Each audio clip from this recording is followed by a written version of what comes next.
উল্টোডাঙ্গা থেকে 4টি রুটে অটো পরিষেবা বন্ধ। উল্টোডাঙ্গা থেকে করুণাময়ী, উল্টোডাঙ্গা থেকে বাগুইয়াটি ছাড়াও বেশ কয়েকটি রুটে বন্ধ অটো চলাচল, যার ফলে সমস্যায় পড়ছেন যাত্রীরা। অনুপ রয়েছে, কথা বলবো অনুপের সঙ্গে। অনুপ, কি কারণে এই অটো পরিষেবা বন্ধ, কি জানতে পারছো?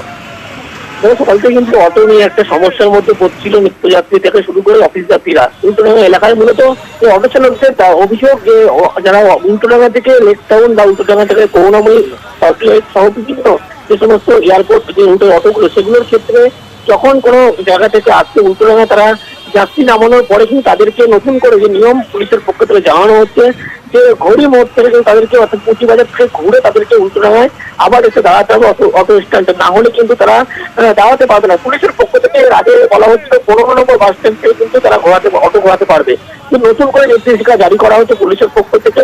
যদি কোনো অটো চালকের নিয়ম না মানে সেক্ষেত্রে 500 টাকা করে পুলিশের পক্ষ থেকে ফাইন করা হচ্ছে বলে এমনটাই কিন্তু অটো চালকরা দাবি করছে। এবং অটো চালকদের আরো অভিযোগ যে গ্যাসের দাম বৃদ্ধি হচ্ছে কিন্তু কোনোভাবেই ভাড়া বৃদ্ধি হয়নি, ফলে 3 কিলোমিটার তাদের কিন্তু বেশি ঘুরে আসতে হচ্ছে। সেই কারণে সমস্ত অটো চালকদের পক্ষ থেকে আজকে একটি মিটিং করা হয়। তারপরেই এই 4টি রুটের অটো চালকরা ইউনিয়নের পক্ষ থেকে ইতিমধ্যে সিদ্ধান্ত নেওয়া হচ্ছে সম্পূর্ণভাবে অটো পরিষেবা বন্ধ রাখার, যার ফলে কিন্তু সাধারণ মানুষ নিত্যযাত্রী প্রত্যেকটি সমস্যার মধ্যে পড়তে হচ্ছে। ধন্যবাদ। কোনো অটো নেই, আর এটা প্রতিদিনের ব্যাপার। বেশি ভাড়া চাইছে 50 টাকা 60 টাকা, সল্টলেক যেতে গেলে 50-60 টাকা ভাড়া দিতে হবে। এই হচ্ছে এদের রোজকার দিদি। ভাড়া বেশি নেওয়ার এদের প্রবণতা বেড়ে গেছে। ভাড়া তো অবভিয়াসলি বেড়েইছে ভাড়া।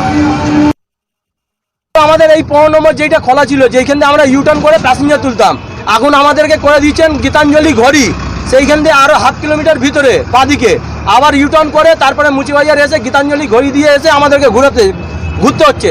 যতক্ষণ এইখান থেকে আসছি ততক্ষণ আমাদের এইখান থেকে প্যাসেঞ্জার শেষ হয়ে যাচ্ছে। ভাড়া বেশি স্যার, আমাদের 30 টাকা, সেক্টর 5 গেলে 30 টাকা, করুণাময়ী গেলে 20 টাকা। যেটা ভাড়া আগে 25 ছিল, দুর্গাপুজো দিয়ে আমাদের 30 টাকা করা হয়েছে। 50 টাকা করে নেয় যে যাত্রীরা দেয়, তাদের জিজ্ঞেস করুন যেই যাত্রীকে, সেই যাত্রীরা দেন কেন, আর দিলে পরে সেই গাড়ি নাম্বারটা নিয়ে পুলিশ প্রশাসনকে দেয় না কেন। আমাদের লাইন দিয়ে একটাই বক্তব্য, 30 টাকা যেটা ভাড়া 30 টাকাই দাও। আমাদেরকে বললো স্টেশন থেকে ঘুরতে হবে, তারপরে ওইখান থেকে বাদ দিয়ে বললো 15 নম্বর বাস স্ট্যান্ডে ঘুরতে হবে। আবার এখন বলছে গীতাঞ্জলি ঘড়ির ওইখান থেকে ঘুরতে হবে, কেননা এখন গ্যাসের দাম 80 টাকা করে হয়ে গেছে।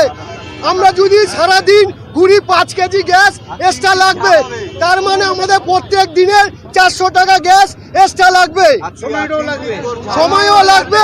এই জন্য আমরা সবাই মিলে আমরা অটো বন্ধ রেখে এর আন্দোলন করছি। আমরা গীতাঞ্জলি ঘড়ি থেকে আমরা ঘুরবো না, আমরা যেইখান থেকে ঘুরছি এখন বর্তমান সেখান থেকেই ঘুরবো। প্রশাসন বলছে তোমরা গীতাঞ্জলি ঘড়ির ওখান থেকে ঘুরতে হবে, না হলে তোমাদেরকে 500 টাকা করে ফাইন দেওয়া হবে। এই জন্য বাধ্য হয়ে প্রত্যেকটা ইউনিয়ন এক হয়ে আমরা অটো আজকে বন্ধ রেখেছি। আমাদের যতক্ষণ সমাধান শুদ্ধ না হবে ততক্ষণ আমরা বন্ধ রাখবো।